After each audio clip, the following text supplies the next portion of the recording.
We don't need to be in pain in order to change. Like that choice is available to us. It just is more elusive when life is good and we're not, confronted with the difficulties of our behavior that will ultimately motivate us to change our ways. This is Running for Real, the podcast for runners who know that for every runner's high, there are just as many lows. All those just missed PRs, easy runs that feel hard, injury blues, and more. Each week, we'll talk to running, health, and wellness experts about their highs, lows, and best advice to build our confidence. Running for Real is about being honest, being brave, and most of all, not feeling alone. And now here's our host, Tina Muir. Hello, my friends. Welcome to episode 218 of the Running for Real podcast. Thank you for joining me today. I am really excited about this one. I know I say I'm excited every time, and I genuinely am. I love to do these interviews. I really enjoy the connection, and I feel I have unique questions for these guests, so I feel I get a deep connection with them.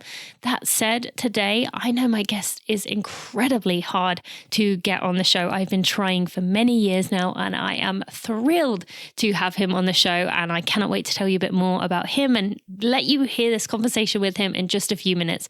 But if you are new to this podcast, welcome to Running for Real. I am excited to have you. If you are a loyal listener, welcome back. I am thankful for you. And I just wanted to, check in and see how everyone's doing. This is a tough time right now, particularly if you are here in the US. And I wanted to just make sure you are okay, to let you know that I'm thinking of you, and just some unsolicited advice. No one has asked me for anything, but if you are having a tough time, I have no affiliation with them, no connection with them, but the 10% Happier app has really been helping me through this time. I've been appreciating doing these short 10-minute meditations in the morning with a little video explanation before. Again, I have no connection. I make nothing off 10%. I don't even think they know I exist, but it's just been really helpful for me. So if this is a bit of a tough time for you, I just want to let you know that I understand it is tough. And next week, actually, I do have a meditation teacher who is an expert in relationships, who's going to be on the podcast. And I'm telling you, this conversation is going to be so nourishing for the soul. So be sure to subscribe if you haven't already, so you don't miss that one with Orange Sofa next week. Okay, but on to today. I am very excited to introduce you to Rich Roll. Many of you already know a lot about Rich from his podcast, with the Rich Roll podcast, which is one of the most popular podcasts in the health space. He has just been kind of a cultural figure in the endurance world, and he has a new book coming out, which we are going to talk about in this episode. But Rich was a lawyer. He's this mid-50s accomplished vegan ultra endurance athlete.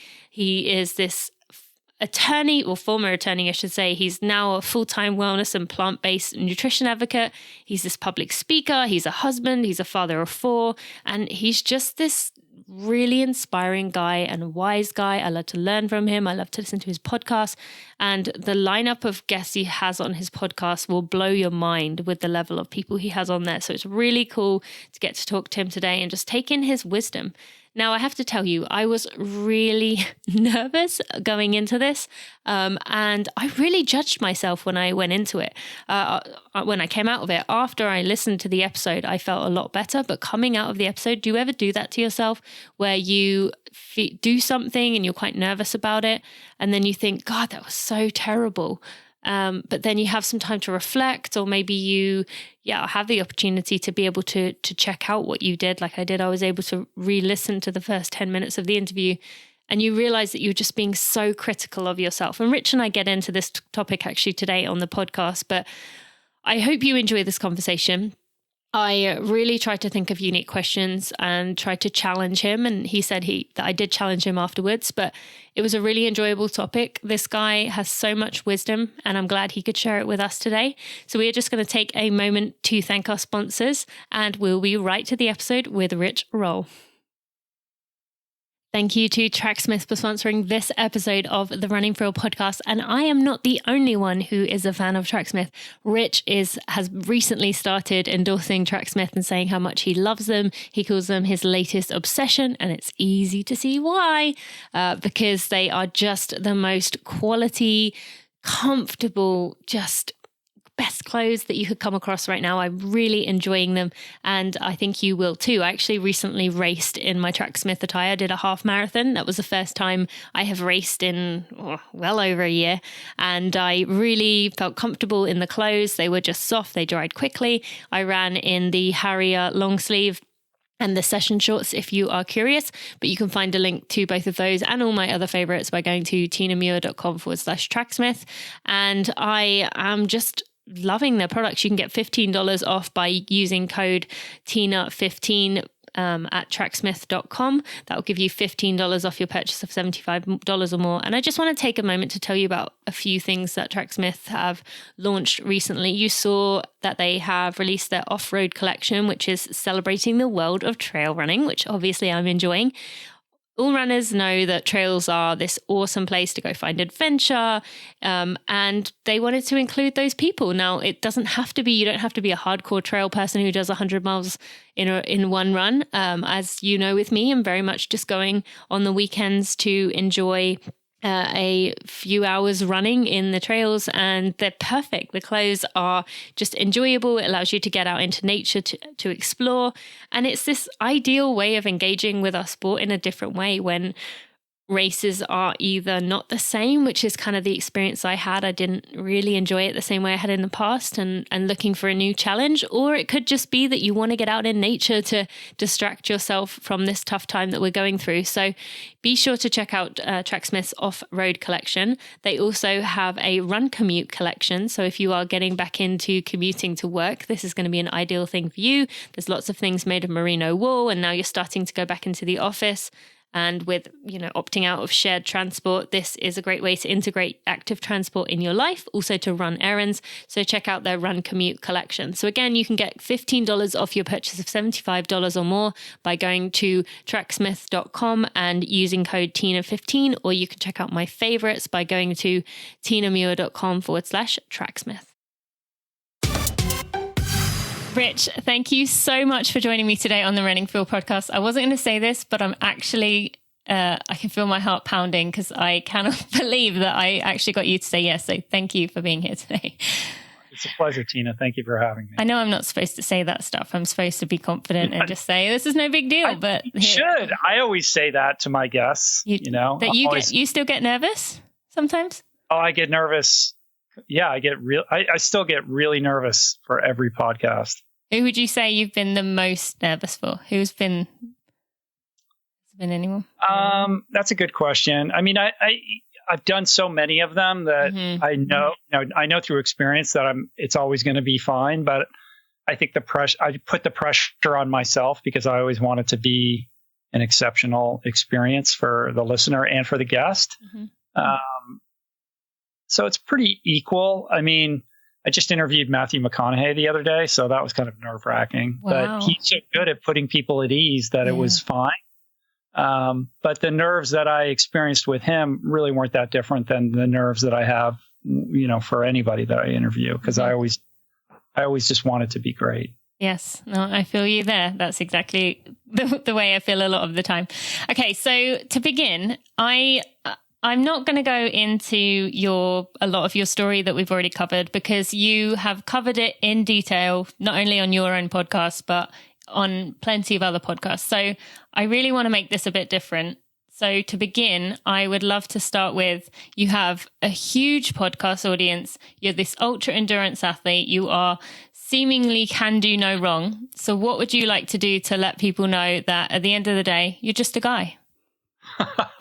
Well, yeah, let me disabuse you of that notion. There's plenty that I can do wrong and do wrong quite frequently. And, I guess my latest challenge is trying to figure out how to parent a teenage daughter. That's definitely presented a unique set of challenges that are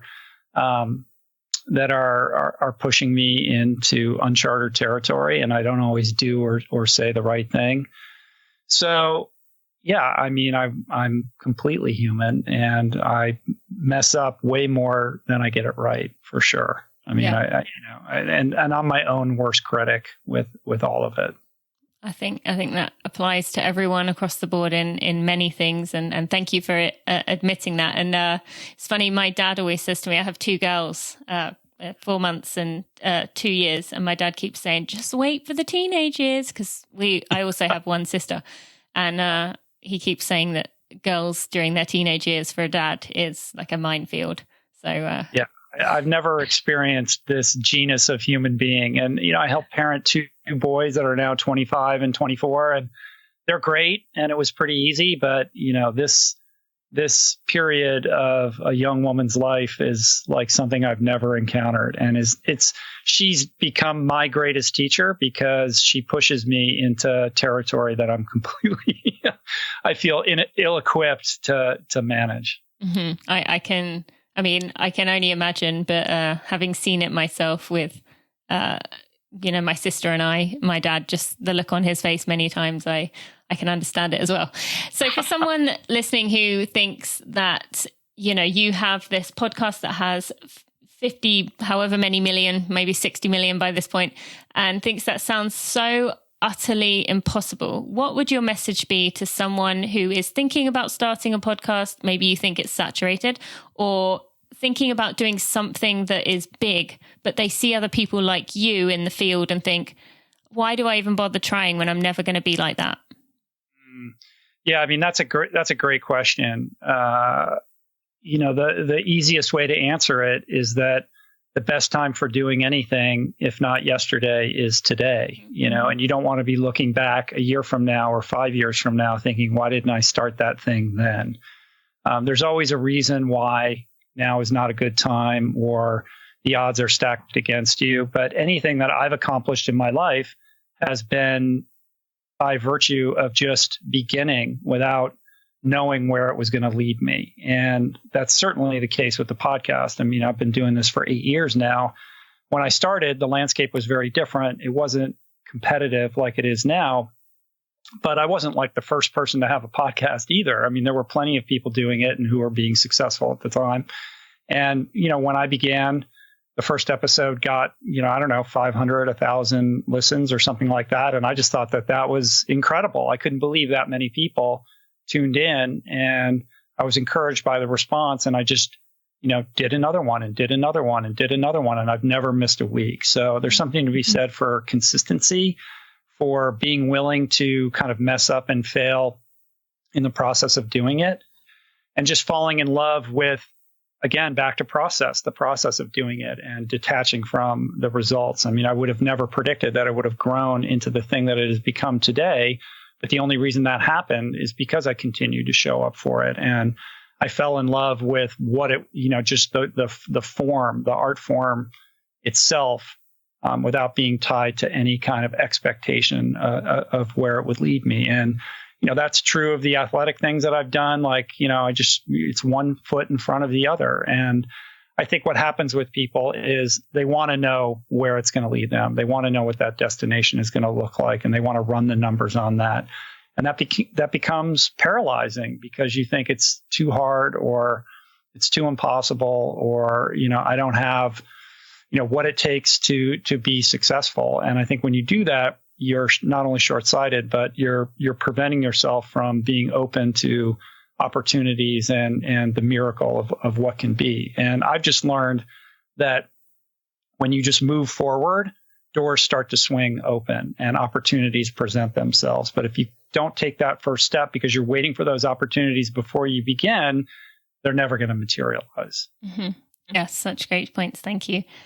So you mentioned there about expectations. That's kind of I was going to dive into this in a little while, but I think this is a good point to talk about that. For someone listening who thinks, I hear what you're saying. I know the logistics of expectations don't help me. They hinder me, but that actually following through and not having these expectations, not having these things I feel like I need to do, or that everyone is watching me. Do you have any advice for physically removing yourself from those expectations if you know it makes sense to remove them, but it's just hard to actually do it? Yeah, that's the trick, isn't it? I remember going through that when I was writing Finding Ultra. I realized that the value of whatever I had to offer was going to be pretty inextricably tied to the extent to which I was willing to be vulnerable and honest about my story, because I'm not an Olympic champion or world record holder. I haven't won a bunch of races. So in thinking about what is compelling or interesting about what I have to say, my default was, well, it's my own personal experience, and it's only going to connect with people if I'm willing to have the courage to be honest. And the only way I could summon that courage was to mute out what that audience might think. I had to approach it like I was writing a private journal that nobody was going to read. Mm-hmm. And that way I could feel comfortable expressing myself. But then I would have flashes of a book in a bookstore and somebody picking it up, and I would panic and become that paralyzed person. And I think that's, equally applicable to the podcasting space or any kind of creative impulse that one might have.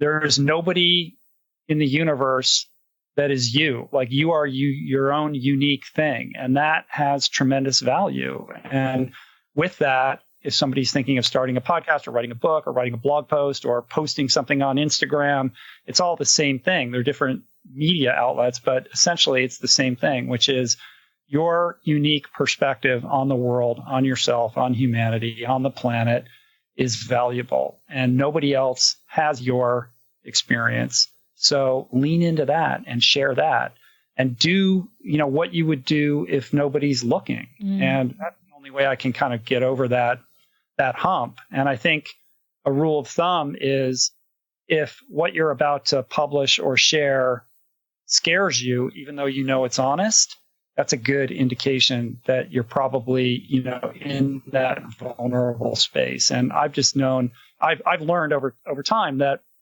when you can be open and vulnerable in that way, that's what connects with people, because in that they see themselves and, the traits that we share as people. Mm-hmm. Yes, so good. Thank you. And you mentioned there about being vulnerable, and especially during this time, I think it's been a real wake-up call for many people about being vulnerable, not seeing what's happened in 2020 as I just need to be brave and be strong and just tough it out because you're not going to make it. And there was a great article, I'll put a link in the show notes. You've probably read it on surge capacity. Did you read that one? It wasn't Medium, it was something like that. And it was talking about how we have reached a point where we can no longer keep taking in emergency, this is happening, because we've just reached that point of burnout. And I think a lot of people have realized that they have to be vulnerable. They have to let down their guard. They have to seek help. What are some things that you have struggled with this year and that vulnerability has allowed you to work your way through? Yeah, I think that's a great point. That impulse to deny or repress is a bit of a defense mechanism, but it's unsustainable over an extended period of time. And true strength can only be summoned or garnered through acknowledging the problem and allowing yourself to experience whatever feelings that you're having, to then validate them, identify them, and figure out strategies and tactics for working through them. But to just pretend they don't exist in this, we have to tough it out kind of sensibility is not helping anybody. And to be able to objectively, view yourself in the mirror does require a certain vulnerability. You have to be willing to be honest with yourself, right? To tell yourself, this is how I'm feeling, as much as I'm embarrassed about that, or I wish I felt differently. That's actually a way of summoning strength. So vulnerability is strength when you can kind of direct it in the right direction. Mm-hmm. And yeah, I've experienced, the roller coaster of emotions that most of us, have throughout this period. I'm fortunate in that I'm still able to make a living, and I'm in a position where, it's difficult to lay me off or to fire me. And I'm very grateful for that. But, I'm somebody who gets a lot of vitality out of travel, out of being with people, and I had big plans for this year. I was going to be doing a series of live events across America. I wanted to be at the Olympics to podcast from there. of course, everything got canceled and I'm at home. I'm also an introvert, so I felt like I was well equipped to manage all of this. But the length, now I'm at a point where I realize I really need that human connection. And I found myself, bemoaning and feeling sorry for myself that I can't do the things that breathe life into me. So I have pangs and waves of sort of depression and anxiety like everybody else. And in those instances, I try to acknowledge that this is how I'm feeling. And then I resort to the things that I know how to do that make me feel better, which is, doing something creative or going outside and being in nature or figuring out how I can be of service to my family or journaling or meditating, all of these skills that I've accumulated over the years that I still forget, I have in my arsenal. And I have to compel myself to return to them because I know that, I have enough experience with them working in the past that I know if I, double down on them, that I'll be able to, get through whatever it is that I'm experiencing. Yeah, I think it was really insightful for a lot of people, myself included, to hear you talk earlier this year about the fact that you are an introvert, but yet you still appreciated the social connection, that you miss things and that you maybe weren't thriving as much as you think you should be, because there's so many people, and I've spoken to people who are struggling but feel like everyone else is just getting on with it and just doing fine. And people can look at someone like you and think, wow, if he's having a hard time, and like you said, he's still able to do his job, he's still a white male who's from a very privileged background in every sense, and he's struggling, then it's okay for me to struggle too. And I'd love to hear, with the evolution of the podcast, have you seen a change in vulnerability within your guests, that maybe 5 years ago people weren't as willing to break down and admit the things that they were struggling with compared to now? Have you not really seen too much of a change? That's a super interesting question. I would say yes and no. I mean, I think I've kind of set myself apart from some of the others that have shows that are similar to mine, in that because I tend to lead with vulnerability, that it's a safe place and people know that they can do that with me, and that I will, make sure that it's a safe container for that. So I've tried to create an environment that's conducive to that. And I think the best podcast episodes that I've done are with people who trust me, and that trust is super important. At the same time, we've enhanced our kind of production value. Like now there's a bunch of cameras and I've got a video guy. And I think a lot about whether there's a trade-off with that. Like on the one hand, I'm able to now post the podcasts on YouTube and they look really great. And that broadens the, ability to connect with more people. But I think about the cost benefit of that, because when you introduce a camera into the equation, people become self-conscious in a way that maybe they're not even aware of. And how does that impact that kind of cone of safety that I'm trying to create? So I'm always playing around with that. I think ultimately I've engendered enough trust with my guests and I can get them comfortable to be able to do that. But I'm trying to get to a situation where I move the cameras, a little bit further back and try to get everyone out of the space to make it as comfortable as possible for the person to be as open. So they forget that it's being recorded and that it's just me and that other person. So when you're recording, it is just you and that person in the room. Other people are watching, but not physically around. Yeah. I mean, I've got a camera guy and he has to pop in and make sure the cameras are still working. And, so there's a little bit of interference there that, we're moving into a new studio soon that we're trying to kit out at the moment. And I think we're going to be able to solve a lot of those problems with the configuration that we're coming up with. But in the meantime, there is a little bit of that. And I'm like, everyone has to go away. Like, I need this to be, I need everything to evaporate into the background. So it's just, two people, on a deserted island. So you're kind of trying to strike the balance between almost creating one of those interrogation rooms, but without it feeling like an interrogation room. So then people shell up because they feel like they're being watched, but you want to still make it a place where they feel that they forget that people are in there. I can almost. I hope it's not I hope I'm not creating an interrogation room feel. I actually want to create the opposite of that, like more like a therapist, office. So have you got the textbook chair where they lie back and I don't know what that chair is called, the therapist chair, I guess. Yeah, we don't have that. Maybe I should do that. We're still doing the traditional table, and I'm still doing some podcasts in person, so we have a really long table, so the person is 6 feet apart while we do it. Mm-hmm. But yeah, I have seen that, which is pretty cool. So I mentioned a few minutes ago about you being a white male, being privileged, and just staying on the theme of vulnerability. And this year, tell us about how this time of kind of systemic racism being this like reckoning time for America, and kind of what is going on with seeing your position as a privileged white male. What has that exposed in you, and how has it changed you, kind of learning about what has been going on for so long but is finally out in the open? Yeah, I mean, it's definitely been a learning curve and an evolution for me. When Finding Ultra came out, there were a lot of people that criticized me in the book because I come from, I am a white male and come from a relatively privileged background. Mm.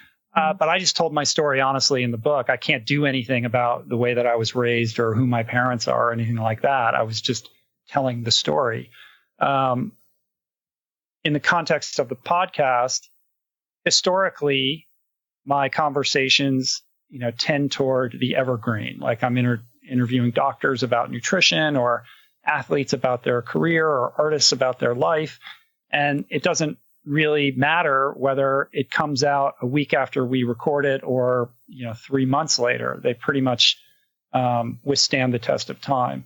But when the world started to change this year, I definitely felt compelled to rise to that occasion and participate in the conversations that mattered around systemic racism, around how we're responding to the pandemic, around our political turmoil, around the breakdown of our institutions and our distrust of journalism in this bizarre post-factual world that we find ourselves in. And I just didn't want to be somebody who was on the sidelines pretending that it wasn't happening and conducting my podcast the way that I always had. So I've done a couple things. I've tweaked the format. So every 2 weeks, me and a co-host, Adam Skolnick, try to address current events. We record on Mondays and post on Thursdays. So there's still, the news cycle moves so quickly now that sometimes things we talk about already feel like ancient history by the time it goes up. But I wanted to be able to be a part of the positive change that I want to see in the world by not shying away from these issues, but trying to tackle them not as a political pundit or even an activist per se, but somebody who's trying to have a meaningful, nuanced conversation about really difficult things. Mm-hmm. Same time, I've definitely, realized that my podcast, although I've done a fair job with making sure that there's plenty of women voices, that there was a lot of improvement that could be had in terms of bringing people of color and their voices to the podcast. So I've definitely expanded that aspect of the show, and I've got a lot of interesting conversations to come that are going to be released over the next couple months. And that's been, really cool too, to just sit down with somebody from a very different perspective and background than mine and say, what has this been like for you? And what are my blind spots, and where am I getting this wrong? To literally from a vulnerable place saying, I have a lot to learn here, help me see what perhaps I'm not seeing, or how we can all collectively heal together and move forward. Mm-hmm. And my mind kind of jumps to when you talk about that, you're one of it's probably a few months ago as of this recording, where you had Myrna Valerio on for the second time, but you had her on, and just hearing her talk about wearing bright clothing to run in because that's the only way she can feel safe.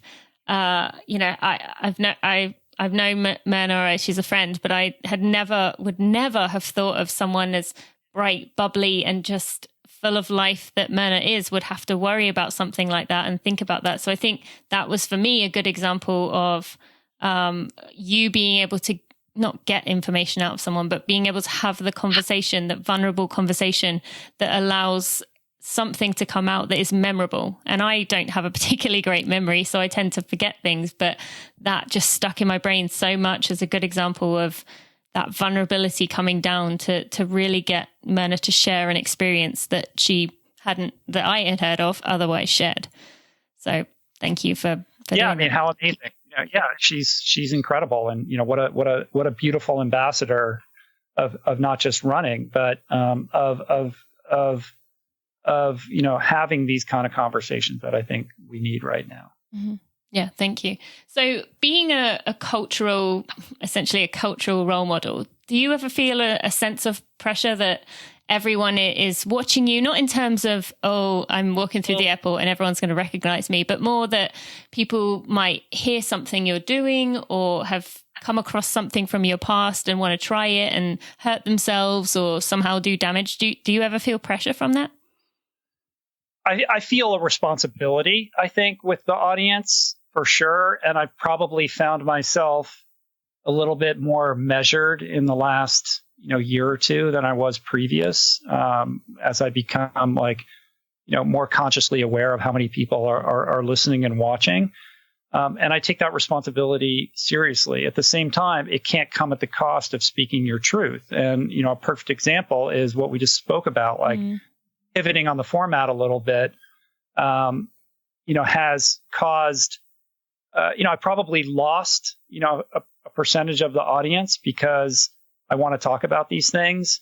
And I'm on the receiving end of a lot of stay in your lane. And I come to you for health and nutrition or for inspiration. And now you have to talk about, why are you talking about race? And why are you talking about politics? Like, that's not, you're my place to go for escape. Not for those things. And to have the conviction to say, I'm sorry that you feel that way, but this is what's important and what I feel called to speak about. And if that means that I'm going to lose some listeners or viewers, because what's most important is doing the right thing. Like, the right thing is always the right thing. And that's part of the responsibility of having a platform. Like, what is the point of having this audience if you're not going to leverage it or use it to do, to kind of follow your heart and speak about the things that you feel are most important and in need of addressing. And I know other people in my space who have shied away from this because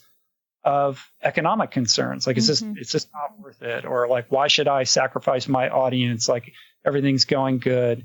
And, I can't be that person, so it's a mix of appreciating the audience and trying to deliver the kind of content that I know that they will appreciate, while at the same time making sure that I'm maintaining some truth to myself, because ultimately that's the whole ball game. Like, if I start to just pander to the audience and give them what I think they want, that is at the cost of why they're tuning in to begin with, which is the authenticity and the empathy and the vulnerability that I think is the hallmark of what I do.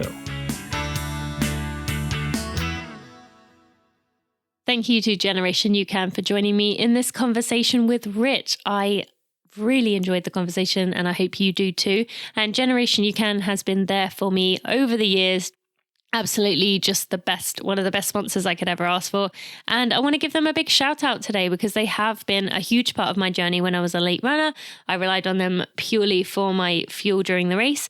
I then relied on them when I was coming back postpartum and still do heavily. I have at least 1 bar a day and at least 2 scoops of one of their powders a day, either in a smoothie or just mixed with some milk. I am really, really heavily reliant upon them to keep me fueled throughout the day. And I used them in my recent half marathon. I had a bar before the race and I also had some of the powder. I like the cranberry raspberry flavored and I felt great. I pushed as hard as I could and didn't feel any bonks, even though I didn't eat any fuel during the race. I was able to keep my energy sustained throughout the run. So I'm really thankful for Generation UCAN for that reason. And yeah, they just keep me going throughout the day. I love the cookies and cream flavor of the protein powder, which I have most days. And the chocolate peanut butter bars are my definite favorite bar. That said, I do like the salted peanut butter bars as well. Those are nice and easy to take down. I'd never have any problems with stomach upsets. And you, my friend, if you are a first-time purchaser of Generation UCAN, you can get $25 off by using code TinaMuir25 at generationucan.com, or you can use code TinaUCAN15 if you are a previous Generation UCAN user. There is a reason I rave about this product over and over and over again, because I genuinely believe in it. I think it is a very powerful product. It tastes good. It's not so sweet. It allows you to avoid those crashes and without any risk of stomach upsets. That's a huge thing for us runners, because we all know needing to go to the bathroom always comes at the most opportune of times. So this will make sure that your fueling in that sense is never going to be an issue for your stomach. So you can check out Generation UCAN's other products by going to generationucan.com and using code TinaMuir25 for 25% off, or you can use TinaUCAN15 for 15% off if you are a previous Generation UCAN user. That's the whole ball game. Like if I start to just pander to the audience and give them what I think they want, that is at the cost of why they're tuning in to begin with, which is the authenticity and the empathy and the vulnerability that I think is the hallmark of what I do. Yeah, for sure. And obviously excluding a percentage of the population who don't feel, their needs have ever been addressed, or when it comes, you've been outspoken about climate change as well. And this is something that is, I can't remember what that old proverb is, but something about one day we'll realize we can't eat money. I can't remember what it is, but as someone who also speaks out a lot about climate, I get a lot of the same things that you do. But it's to me, it's the monetary thing. There will be no money if we don't do something about this now, and it is a worthwhile kind of cause to take. And you mentioned there about this being a difference in the last year or two of being able to speak your truth and say about things that are important to you. What gave you the confidence to do that now, rather than maybe not at the very beginning when you were just finding your feet, but a few years into it where you had yourself established, you were growing? What stopped you from taking that step back then? Well, I think I think it's just been a gradual process. I mean, from the beginning, the podcast has been about many things. I mean, episode 2 was about entrepreneurship, and I think episode 3 was was with Hendrikus, and it was all about soil. So it does, these themes, do date back. I think I've just become more confident in speaking about subject matters that aren't directly related to like my personal story. And I think that just comes with, the evolution of me as an advocate and as a host, and being comfortable as a cipher for different types of conversations. Yeah. Thank you. And then as you learn from all these experts and you have all these episodes and you continue to grow, how do you keep yourself grounded, knowing that there are people who might be tuning in for the first time and they haven't accumulated all this knowledge that you know of? What do you do to keep reminding yourself and putting yourself back in the shoes of brand new listeners? Well, to be honest, I don't really think too much about that. I just try to be present and show up for every guest, and trust that if I'm really paying attention and listening, that I can create an interesting experience for the listener. Yeah. But I don't think, if somebody's new, I need to say this. Like, if I get caught up in thinking about all that kind of stuff, it takes me out of the moment that I'm having. And that ultimately is going to create a lower quality product. I think I do put thought into the curation of the guests. Like, that's the most important thing. Like, who are you inviting onto your show and why? And then when I release them, what is the order in which I'm dripping these episodes out so that, it's not too much of one thing in a row. Like I'm trying to, mix it up all the time, like creating a playlist for a listener so that, if they listen to a couple of episodes, they're going to get the general gist of where I'm coming from across a variety of subjects. Yep. And I think you do a very good job of that, just for the record.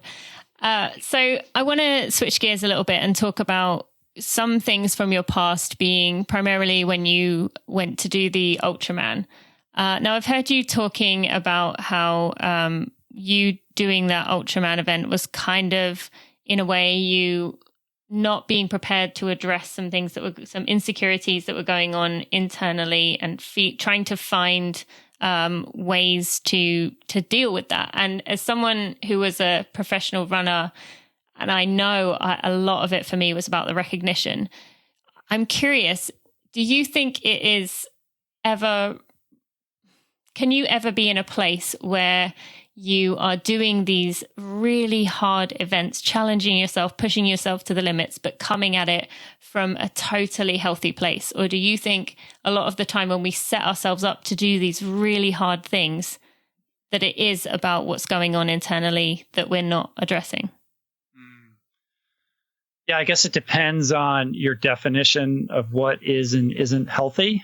If you have an expansive definition of that or a restrictive definition of that. I mean, to push your body that hard probably isn't the healthiest thing for yourself physically. But there's, a spiritual element to it, like a mental and emotional cleansing that occurs in the training and in the preparation, like all that time spent alone where you're kind of soul searching while you're training. Like there's this connection with self that I haven't been able to replicate in any other kind of dynamic other than, what it feels like to be out, for hours and hours, like pushing yourself and just you and your breath. Like it's a meditative experience, and it's an exploration of not just, your own potential, but where, your boundaries are and your limits are. And, I think, that experience has made me a better person, but it's very easy to also use all of that to run away from things in your life. Like we've all heard the adage of the Ironman widow or whatever, people that get so wrapped up in their training and they kind of characterize it as something that they're doing for their own personal health. And yet it's really acting as a barrier to confronting something difficult, right? So I think it's in your relationship to these things more than it is the thing itself. And as somebody who's in recovery for alcoholism, the question I get all the time is, aren't you just being alcoholic in a different context? Mm-hmm. And I get defensive when I hear that, and I want to say, no, you don't understand. Like this is how I've evolved past that. But there's truth in that. Like I can treat training in an addictive way. I can treat anything in an addictive way. I'm as an alcoholic, I'm always looking for anything and everything to take me out of being present with myself, because I have this discomfort with who I am that I'm always reckoning with. And endurance training can serve that end. So the trick is, how do you use these things to make yourself better as opposed to moving you away from that actualized person? And that's a calculus that I'm always, playing with. And I've been in both places with it. Yeah, no, I've heard you talking about this in detail, and it's always just been something that's interested me with that relationship to, I guess, whatever it may be of trying to remove you from the present. And I think most people listening also struggle with that in some capacity. And it's, do you think in some ways then that most people could benefit from doing something that pushes them to the limit to do that soul searching? 100%. Yeah. I mean, I think we live in a society that over indexes for comfort and luxury. We're told all day long, every day through marketing and advertising that, the path to happiness is lined with, the right car and the right job and the right apartment, the right home and the right couch. And if you get all these things, then that's what's going to, make your life worthwhile and give you meaning. And what we don't do is tell people the truth, which is that those things move you away from happiness. And the path to happiness is with that greater sense of self-integration. And the path to that is by getting out of your comfort zone and challenging yourself and doing something that's hard and then achieving it, and the self-esteem that comes with that and the learning that comes with that. All of these things give you a sense of satisfaction that money can't buy. And we need to reprogram how we prioritize what's important. What's important are our relationships. What's important is pursuing things that give our lives meaning. And what's important is testing ourselves, challenging ourselves, whether it's our ideas or our bodies, to get out of our comfort zones and to really put ourselves in positions to strive and to fail so that we can learn, fundamentally who we are. Mm-hmm. And then for how do you know where the line is of doing it for kind of the right reasons, getting out of your comfort zone and really seeing what I don't want to say seeing what you're made of, but seeing what you have the potential to do. But then when do you know when you are going too far and you are addicted and you are just chasing things because there's something within you that you don't want to face or aren't prepared to do anything about? Any idea for finding I don't want to say the word balance, but something like that? Yeah, I mean, that's a great question. I think when the other facets of your life that you value start to suffer. Yeah. So if your relationships start to decline, or you're unable to show up for your kids or your job, or you're creating financial hardship, those would be pretty solid indicators that perhaps your relationship with endurance or fitness or whatever it is that you're pursuing might be a little bit out of whack. And yeah, I don't like to use the word balance either. I think we could all benefit from getting out of balance from time to time, at least in the micro. But these things have to still, live in context to the other values that we, deem important in our lives. Yeah. And you've spoken a lot related to that, about how meditation has helped you. And this is another way of finding out what is going on internally, speaking to your heart. You've mentioned about trying to find this balance of being, or not balance, to find this place of presence. What are some other things that you are constantly working against? I mean, again, people might look at you and think, he's got it all figured out. He seems so wise. What are some things that you have to constantly work through?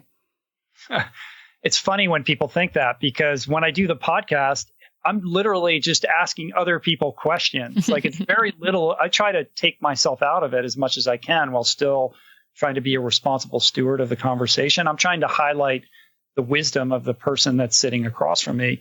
And then people get confused and think that I'm the wise one, when in fact, I'm the student, and I try to sit in the chair of the audience member. So, I have tons to learn, and I'm my own worst enemy, and I still battle with, plenty of demons. I'm insecure. I have imposter syndrome. I'm a people pleaser. I struggle in my daily relationships. I get aggravated. I'll be short with people. And there are so many things that I have to do every day just to create some kind of equanimity so that I'm a decent person when I'm out in the world. And right now, like I said earlier, it's these pangs of kind of depression that I have about the quarantine. It's trying to figure out how to create a connection with my kids, who are not interested in the things that I'm interested in, and are interested in different things. And how to keep my business going in the midst of, a lot of, difficulties in the world. And meanwhile, like treating my alcoholism and remembering that my number one priority is to stay sober and help another alcoholic achieve sobriety, when all my AA meetings are now on Zoom. And, Zoom is, like everybody, I have Zoom fatigue, and I don't want to, participate in the way that I was prior to being locked down.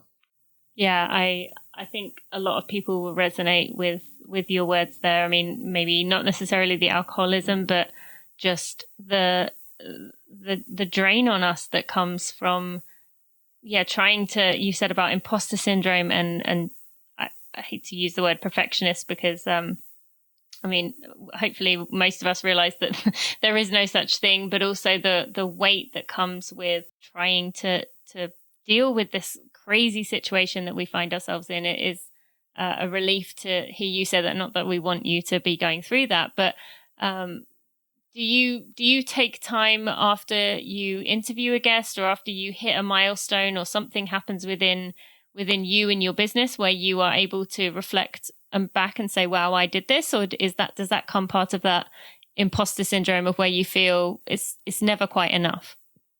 I have to force myself to do that. And I've learned to do that. It's not my nature. I want to move forward. What's the next thing? What's the next thing? And I've, inched up against burnout by not, taking those moments to appreciate, the journey and everything that has been accomplished. Like, I have to be reminded of that.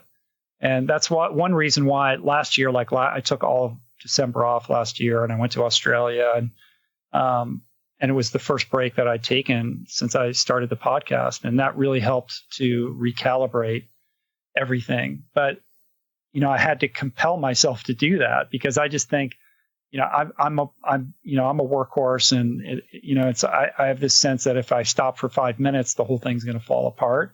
And I needed to really bust that illusion and realize that I've created something of meaning, and that I deserved a break. And I did want to be able to appreciate what I've accomplished and to be joyful in my life. Like, what's the point of all of this if I can't experience that joy on a daily basis? And that comes hard to me. Like, I've talked a lot about how gratitude is a practice. It's not my default state. My default state is to be aggravated and competitive and looking, spiteful, and all of these character defects come to the surface. And it's only by dint of working the 12-step program and journaling and meditation and, time alone on the trail that I'm able to ground myself and remember, what's important, and to practice the principles of what it means to live, an authentic life, and to share that, as honestly as I can with the audience.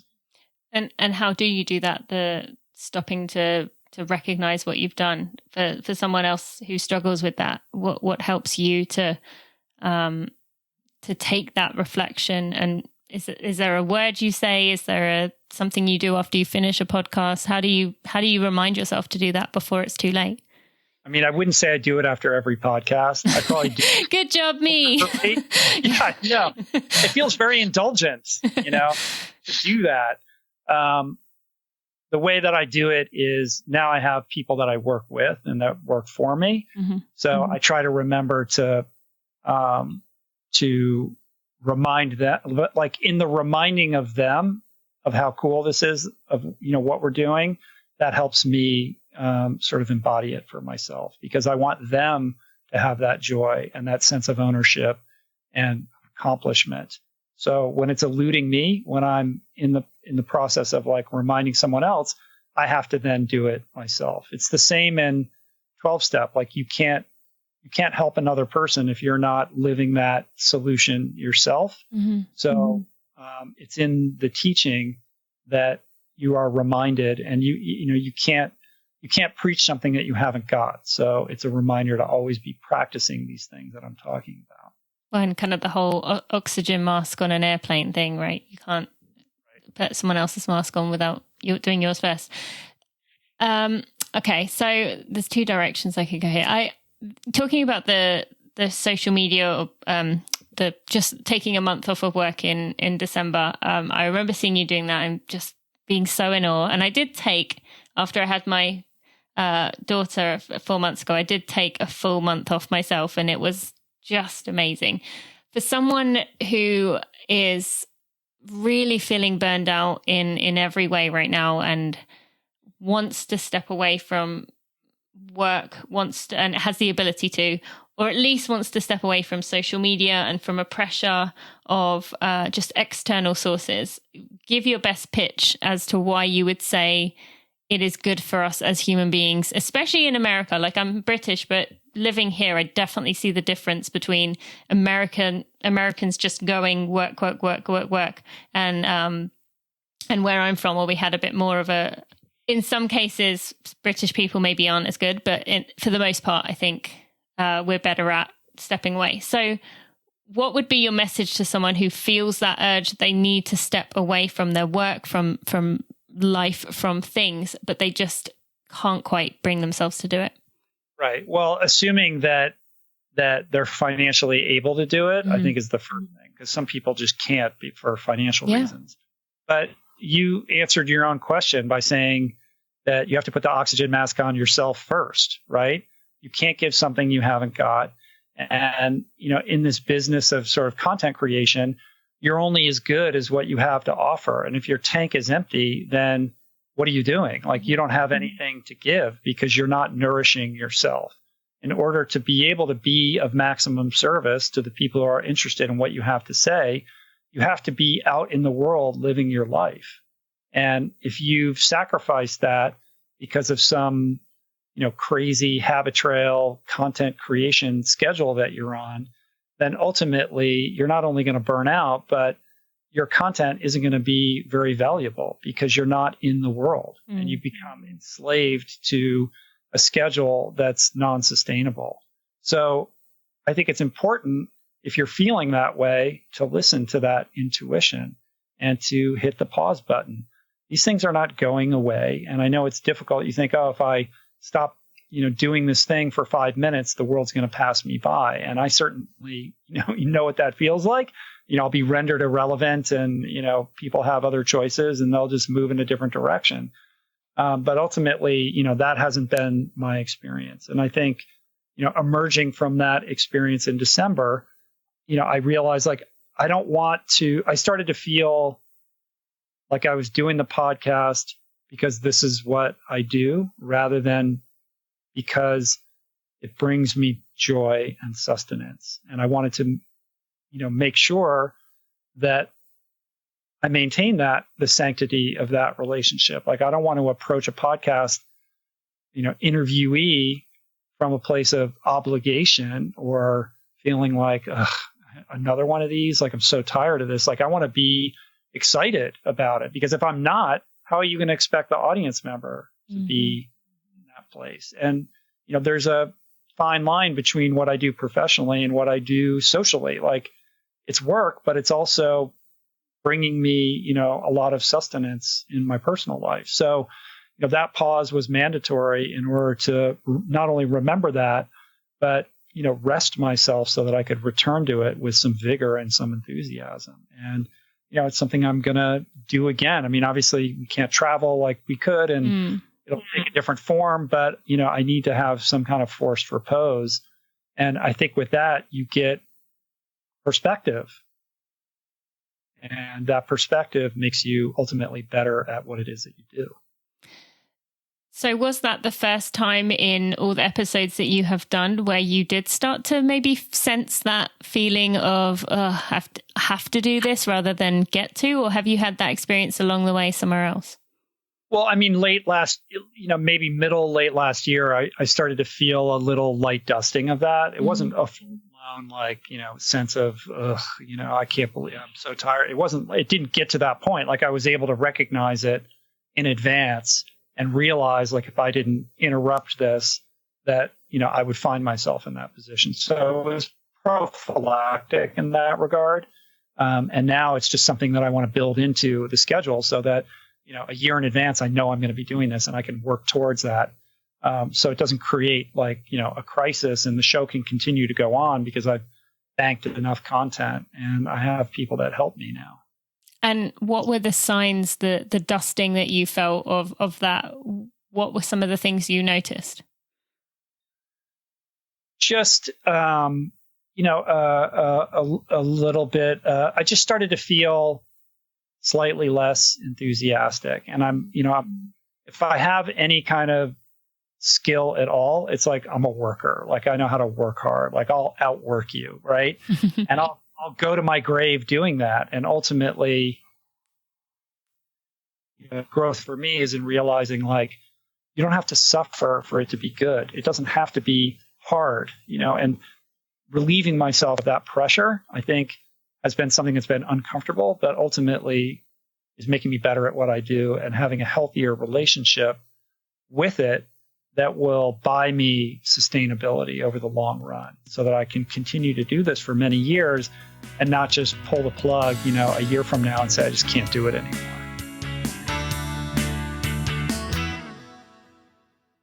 I am excited to introduce you to our Black-owned business of the week, which is Go Be More Apparel. Go Be More Apparel, I have heard about from many of you reaching out to me as a recommended Black-owned business to highlight. And I have had the opportunity to get to know some of the team members and just been really excited about what they are doing here. So I'm going to tell you a bit about Go Be More. So Go Be More Apparel is designed to be a reminder to chase your dreams. How could we not love that? The founder, John Rankin, was a 352 miler and Olympic alternate. Think about that for a minute. He also is a kidney disease survivor, Black entrepreneur, and public speaker. I intend, as many of you are probably already thinking, to bring John on the podcast in the next few months, if not in the start of early 2021. I will be thinking about ways that we can inspire each other going into the year ahead, and I think John would be a fantastic person to have. They have a Go Be More podcast, which was launched in April 2020 and have some very big announcement coming in the next month. So be sure to go follow along with their social media if you haven't already. And they also have a Just One challenge, which is getting people active by getting them to do one push-up a day for 30 days. And that is sneakily effective. So you can go find out more about Go Be More. Firstly, I should say, go check out their podcast. Just a really good idea for a place to get inspiration, for a place to find some interesting new voices that maybe you haven't heard of. And yeah, I definitely recommend giving it a listen. You can find out more about Go Be More at gobemore.co. That's gobemore.co. You can learn more about the company, more about the apparel they offer, and just kind of support this another Black-owned business. So thank you so much for listening. Go check out gobemore.co. If I have any kind of skill at all, it's like I'm a worker. Like I know how to work hard. Like I'll outwork you, right? And I'll go to my grave doing that. And ultimately, growth for me is in realizing like you don't have to suffer for it to be good. It doesn't have to be hard, and relieving myself of that pressure, I think, has been something that's been uncomfortable, but ultimately is making me better at what I do and having a healthier relationship with it that will buy me sustainability over the long run so that I can continue to do this for many years and not just pull the plug, a year from now and say, I just can't do it anymore. Mm-hmm. Yes, thank you. And it's interesting hearing you say that, and I hope you'll indulge me and let me share something with you that is kind of on a related note that is, I think, relevant and maybe to some of the audience would resonate with them. But I have started going out into the trails on the weekends, driving, 20, 25 minutes to go run in the trails. And so far I've done 2.5 hours twice and a few other shorter runs before that. But having come from a place where I was running 90 miles a week on the roads, it was so serious. I didn't dare go in the trails because I didn't want to, as most marathon runners will probably say, didn't want to roll my ankle. And I reached a point in my running career where I totally burned out. And I mean, I don't know what you know and what you don't know, but I gave it up. Didn't know if I would ever run again.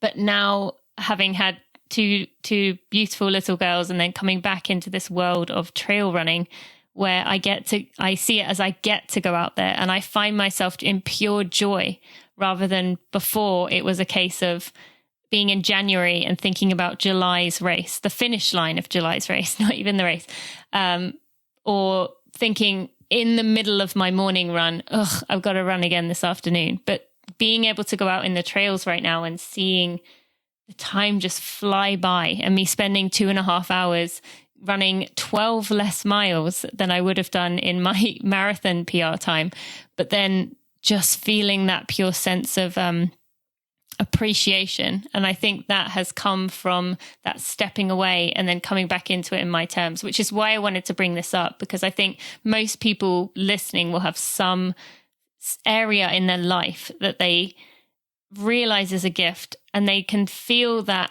sense of it being a gift slipping away, but aren't quite ready to deal with it. Like for me, I waited until I got to the point where I just had enough and I quit.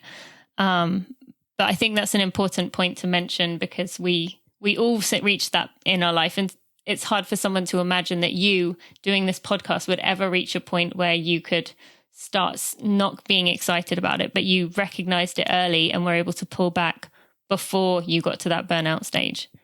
Sorry, that was really long-winded. No, it's really, no, thank you for that. I mean, I think that's really beautifully put and very wise. I mean, I think, it's important to stay connected to the reason that you fell in love with this endeavor in the first place, whether it's running or podcasting or whatever it is. And I remember, after I'd done a bunch of Ultraman races and stuff, and it's just like, it was an unsustainable lifestyle. Like I loved it, but how much longer am I going to be out there training 25, 30 hours a week? Like for what? Do I really have anything that I need to prove to anybody else or to myself? Is there more to be learned in this world? Maybe yes, maybe no, but at what cost? And I remember Julie, my wife, saying to me, try to find a way to do it for the love. What is it about this that you love? And let go of all that other stuff. Like if you can relieve that pressure and connect with what it is that drew you into it in the first place, that's where the beauty is, right? The fact that you've had that evolution with your running, I think is highly instructive, especially now when we're in this moment of forced repose. There are no races. There's no, we don't know when the marathons are going to return. So what are we going to do right now? Lose enthusiasm for our fitness and these things that we love doing? No, it's a way of changing or evolving or maturing our relationship with these things, and to do it purely for the love, right? Sure. And in that, you're able to reconnect with it, and that just enriches the whole experience. Yeah, absolutely. So well put. Thank you. Now, to final part of this, I want to focus on climate, because it's a passion of mine. I know it's a passion of yours. I've been hitting this pretty hard lately with some guests who you've actually had on as well. So for listeners, you can listen to Dr. Margaret Klein-Solomon, and your good buddy Darren was a few weeks before this is coming out. So firstly, did you watch, you're probably going to talk about this if you haven't already, in Roll Call / Roll On, whatever you've settled on. Did you watch A Life on Our Planet? The David Attenborough movie? Yes, I did. And we talked about that last week on the show. Okay, I haven't listened. Okay, so I'd love to hear your thoughts on that. As someone who you've watched a lot of documentaries and watched a lot of things related to the environmental situation, do you feel that was, like, in the same way Darren talked about Down to Earth being a bit of a reach across the aisle for the average person, do you feel that documentary was maybe something that pulled people in more to actually think, wow, this is happening? Yeah, 100%. I mean, I think for many reasons, not the least of which is, the beautiful human that is David Attenborough and the extraordinary life that he has lived. He brings a gravitas and a credibility to the conversation, and he's somebody who's not in it for any kind of gain. Like, there's no political agenda. He's at the end of his life, and the way that they contextualize it as his witness statement, I think, is very powerful. It's almost like, this is my legacy. This is what I want to leave behind. And at age 94, as I, enter into the final stage of my life, it's important that, I leave behind, everything that I've learned. And this is what I have to say. And I think he's unassailable in that regard because of the extraordinary experiences that he's been having for decade after decade after decade. And when you watch the movie and you see him as a young man, as one of the very first people who took advantage of air travel to, visit these places way off, the charted map, and bring back these stories. And then, what he's watched happen over the years is incredibly powerful. And he has an objectivity or a kind of 10,000 foot view on the problem that is unusual in these environmental documentaries. It's almost like the way that Yuval Noah Harari writes about problems, like from an anthropological point of view, almost like an alien looking down on planet Earth through a very, cleanly ground lens that we're unable to see because we're in the middle of it. He was able to do that, I think, very effectively in the documentary, and it's so beautifully photographed. And it also takes us to a darker place than I think we're used to seeing in these documentaries. Yeah. So much so that 2/3 of the way in, I'm like, is he going to end it here? Like, it's so hopeless at the bottom. I was blubbering. It was hard hitting. And you realize how grave the problem is and how blind we've been to adequately addressing it. And then he kind of, lifts our spirits through his discussion of a variety of solutions, all of which are essentially lifted out of Paul Hawken's book, Drawdown. Like he basically hits the highlights of that book in terms of the solutions that are now available to us, if we can make use of them and marshal the kind of political and public will to put them in motion, that it's not a hopeless situation. But the time to act is now, the time to act was yesterday, but, we have to do this now. And my hope is that because of who he is, that this is a message that's going to be able to connect with people who've been resistant to truly, grappling with and understanding the problem that we collectively face. For sure. Have you ever listened to the podcast, How to Save a Planet?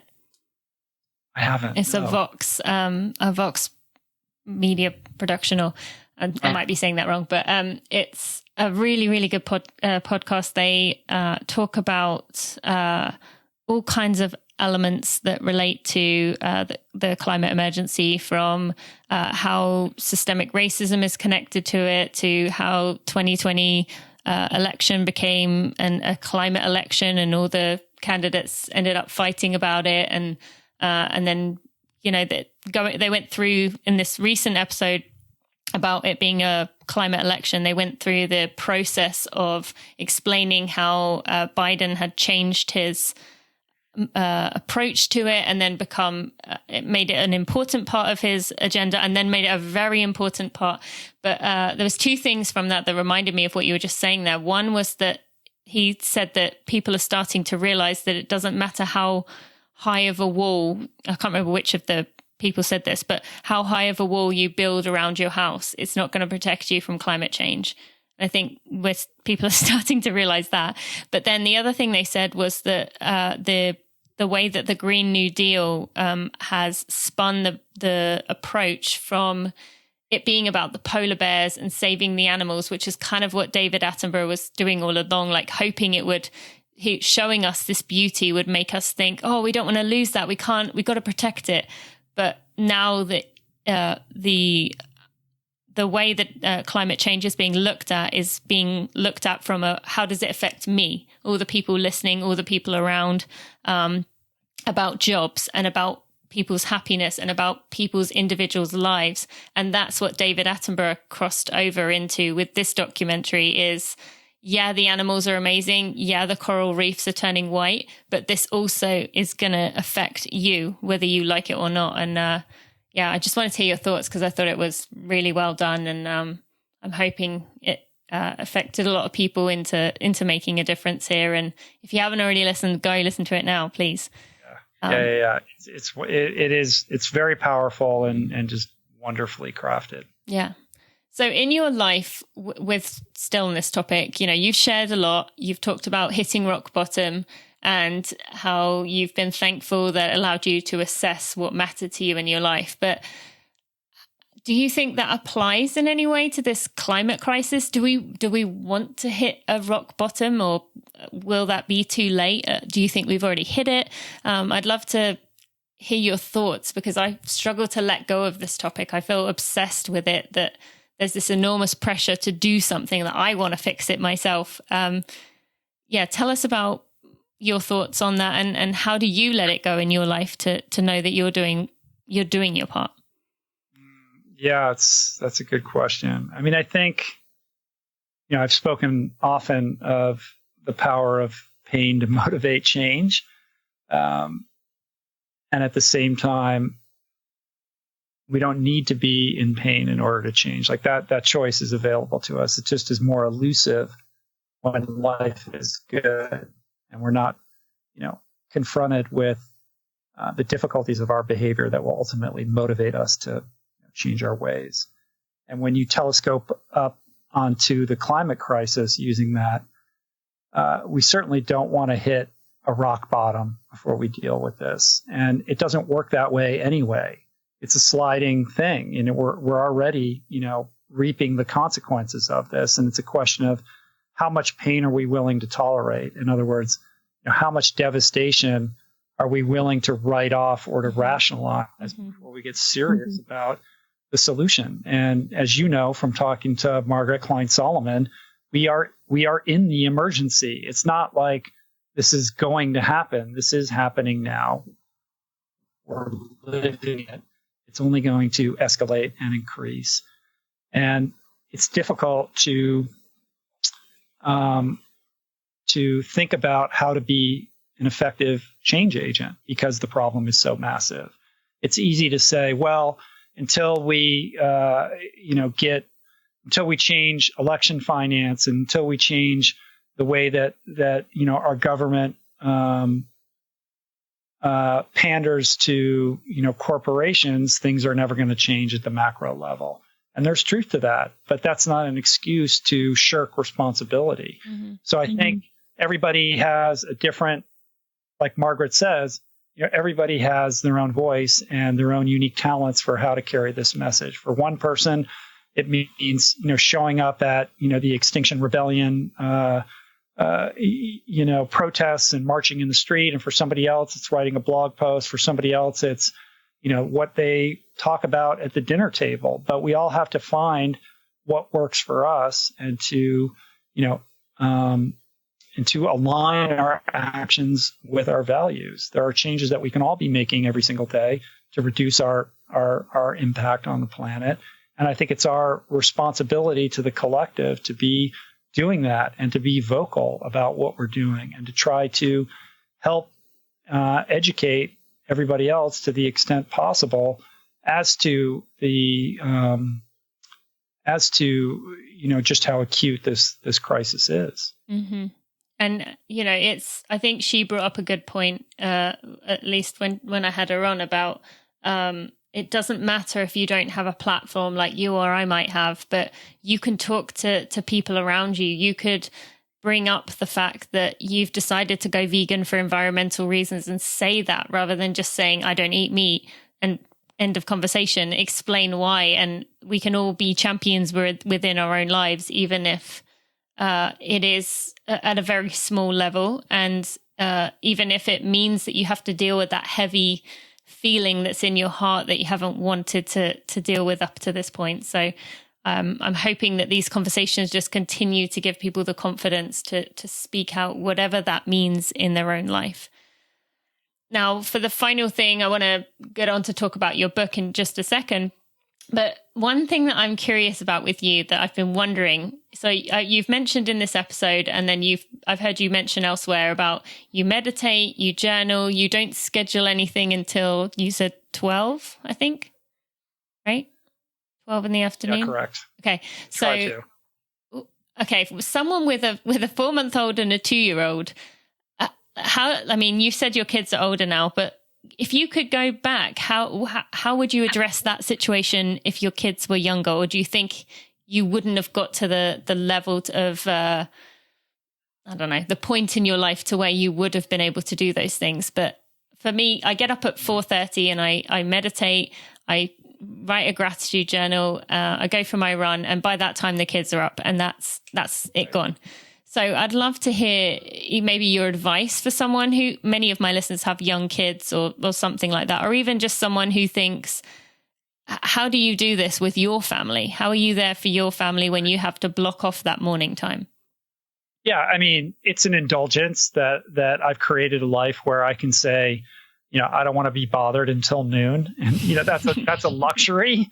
And, my kids are older, and there's, it doesn't even matter. I mean, the greater point is, in understanding that everybody's life is different and we all have our unique challenges. And certainly when you have young kids, everything goes out the window, and it's very, very difficult. As somebody who's raised young children myself, the point though is that you need to find a way to live your life consciously, intentionally, purposefully, and mindfully rather than reactively. And I think most people live reactively. We wake up and we're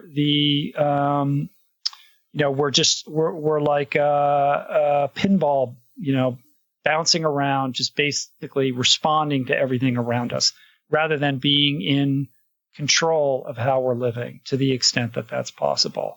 So just adopting that mindset, like how can I craft my day so that I'm more in charge of how my energy is being expended than just, being that reactive ping pong ball, I think is the most important thing. So for you, you've got to get up at 4:30 in the morning to get it done. For somebody else, it's finding 5 minutes here and 5 minutes there for yourself to nourish yourself so that you can show up in your life and be the best version of who you are. So it's not a prescription. There's all this conversation of what's your morning routine, and you've got to have a morning routine. And, it's like, if I did like all the morning routine things that people said, like I would be doing my morning routine from 8 in the morning to like 2 in the afternoon. It's like, that's not the way life works typically. So for most of us, it's stealing moments, and it's reminding ourselves. We're always kind of coming back to a baseline of like, how can I create healthy boundaries so that I make sure that I'm taking care of myself, that I'm nourishing myself, so that I can be a better servant to the people that I love and the people that I work with. Yeah. And it doesn't have to be a time-consuming thing. It doesn't mean, I'm not going to talk to anybody until noon. It's just, can I carve out 5 minutes here to just reset? Mm-hmm. Can I just reconnect with what's great about my life for a moment while I'm in the car? Or can I just bring my attention back to my breath for a moment so that I can ground myself and then show up just a little bit better than maybe you would have been otherwise. Absolutely. Such great advice there. Thank you. That's really helpful. And it's funny hearing you say it.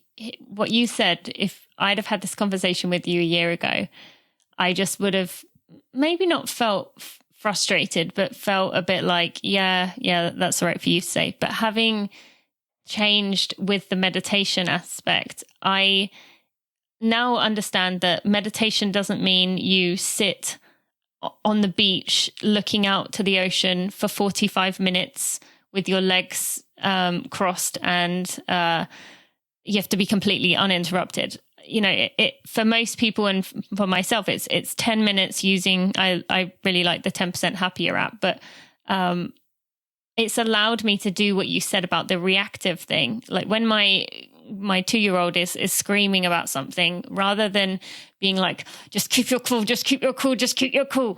And then usually being like, stop it or something. I've been able to notice, oh, my nails are digging into my hand. And I can feel that kind of tightness in the back of my neck.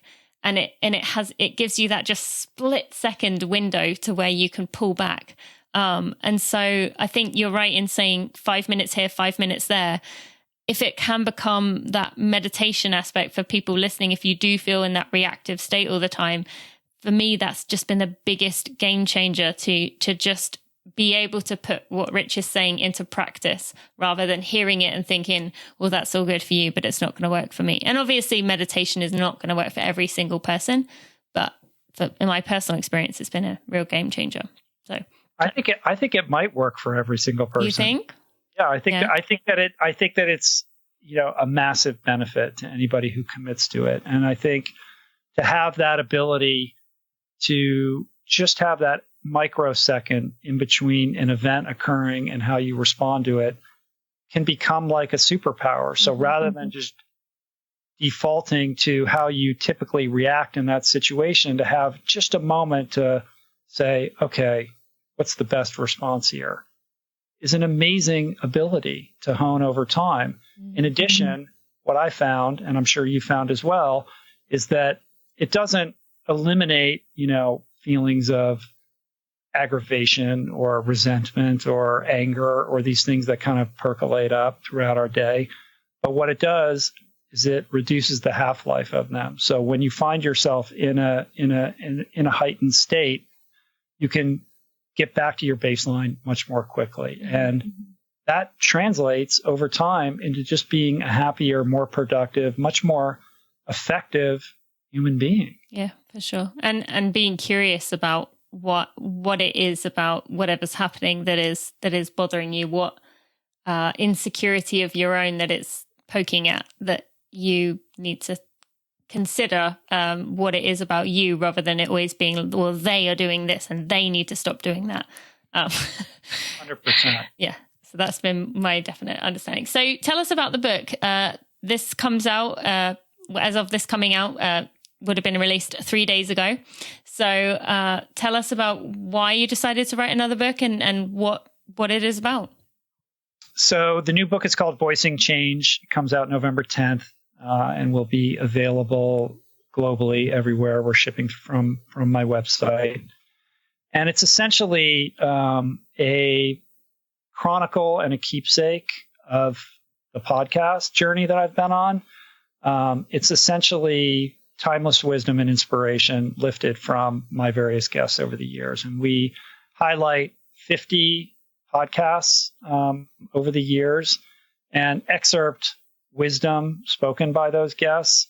And we accompany that with beautiful photography, beautiful pictures of the guests, and some essays that were contributed by some people. So it's really like a coffee table book. It's a beautiful presentation that allows like the fan of the podcast to connect with what it is that we're doing, and also, refresh their minds of guests that I've had over the years, and also kind of an entry point for somebody who's new to see like, this is what this is all about and why this is important. So it's a passion project, and I used the pandemic to, finally get it done and turn it around and get it out.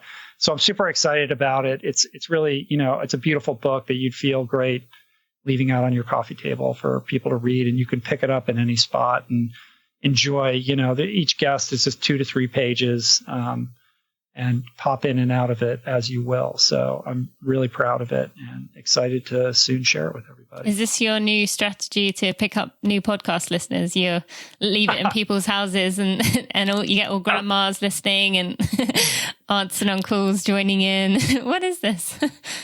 Well, it's certainly, I mean, I haven't thought of it like that, but I think, for me, part of it, aesthetics matter to me, and I wanted to find a way to artistically present what I do in an auditory format, but do it in a visual format and give people that feeling of like what I feel having these people on. And people ask me all the time, like, well, you've had all these podcast conversations, like, how does that translate into how you live your life? Like, what is your code, And it doesn't really work like that. It's like this soup, as you know, it's just kind of in your conscious awareness, and you're not really sure how it's not a binary thing. Like, how is this impacting how I behave? Well, I know it is, but I'm not sure I can quite define it. And I wanted a way of canonizing that. Like, here are just thoughts and musings from some really interesting people across a wide variety of subjects. Pick it up, find what connects with you, and rest. But it's sort of like I said, a visual representation of what I'm trying to communicate. to do it in kind of a really beautiful way. I love that. That's really cool. And I look forward to checking it out. And it kind of makes me wonder with like you or I mean, you probably did do this during this process, but going back to earlier podcast episodes and re-listening to answers that guests gave, how different you would take what they were saying because it resonated or registered with you on a level that maybe at that time you weren't able to understand. But then going back, you've got the extra knowledge from all the other episodes that you could say, I see what they meant there, or I didn't think of it that way, or it gives you new ideas. So I could see that being the case for many people going back and listening to your previous episodes and thinking, wow, I remember that guest, but I don't remember them talking about this because it kind of went over their head at the time. So really cool. And then why go the self-publishing route rather than going for a publisher? Well, in this case, there were a couple of reasons. I mean, I wanted to be able to control the process from beginning to end. It's an expensive book, and it's just the way the economics of the publishing industry works. I'm not sure that they would be willing to give me the advance that would make it make sense. And I wanted to be able to, participate in I wanted to equitably, participate in the success of the book. So when you work with a publisher, like, we've put these cookbooks out, years later, they're still selling and you're making like $1 on them or something like that. And also because this will likely be a series, like we could put out a new volume every year. And it's just something that I wanted to own and control. Love that. So that's really cool. Great. Well, Rich, I don't think I need to mention too much about where people can find you, because I think just Googling your name is probably the easiest thing. To go to the podcast, the Rich Roll podcast, finding you on social media, you are just Rich Roll, correct? Just Rich Roll everywhere. You managed to grab them all. I just want to take a moment to thank you so much for your time. And I know the listeners would have appreciated this as much as I have. So thank you. Thank you so much. It was a pleasure talking to you. And you asked me hard questions. You asked me some stuff no one asked me. So That's thank good. you. Yeah, cool. Before we end this episode, I just want to take a moment to shout out my podcast editor, Jeremy Nessel, who has done such a wonderful job of looking after my podcast, taking out all the mishaps in the episodes, while still keeping in the vulnerability and the realness and the rawness of the conversation. This is not one of those podcasts where I take out the ums and the ers and the sometimes the delay in words, because I think it's very important to keep that authenticity. We're surrounded by perfected and manicured everything, and I think it's really important that Running for Real stays that way. So thank you to Jeremy for your work. I also want to thank Maria Vargas and Amber Moore, who are also part of my team. They've been a big part of this community and me being able to build this brand. So just want to give them a shout out too. All right, let's get right back to the end of this episode. Oh, I just love that guy. There's so much that I could learn from him, and I just appreciate his approach. I appreciate his understanding, his honesty, his authenticness. Just a great all-round guy. And if you haven't already listened to those episodes, go listen to them and then get a copy of his new book, Voicing Change. I did order myself a copy and I am very excited to receive it. It just came out a few days ago. So actually, by the time you hear this, I probably have already received it, but it looks great. I love to support someone who has been just such a good person in this world that we need. He's given so much, very, very generous and giving with what he provides for us as his audience. And I was really happy to support him. And I look forward to reading this book and allowing other people who come to visit me the opportunity to get to know some of the people in his podcast too. So thank you to Rich for that. And thank you to Rich for coming on the show. This was a huge honor to have him on. Now, you can find links to everything we talked about today in the show notes at tinamuir.com/episode 218. And I mentioned that next week we have a interview with meditation teacher Oren J. Sofa. If you are having a bit of a tough time right now, that episode is going to be just nourishing for your soul. This guy is, it was the reason I love this 10% Happier app, because of this guy. It's one of my favorite courses on there, and I just strongly recommend Oren's course. Anyway, you will hear more about that next week. I just want to give a quick shout out to UCAN and Tracksmith for sponsoring this episode. You can get 25% off your order at generationyoucan.com by going to generationyoucan.com and using code TinaMuir25. I love the cookies and cream protein powder and the chocolate peanut butter bars. And you can get $15 off your purchase of $75 or more at tracksmith.com when you use code TINA15. I also have my favorite items at tinamuir.com/tracksmith. You can go directly through from there.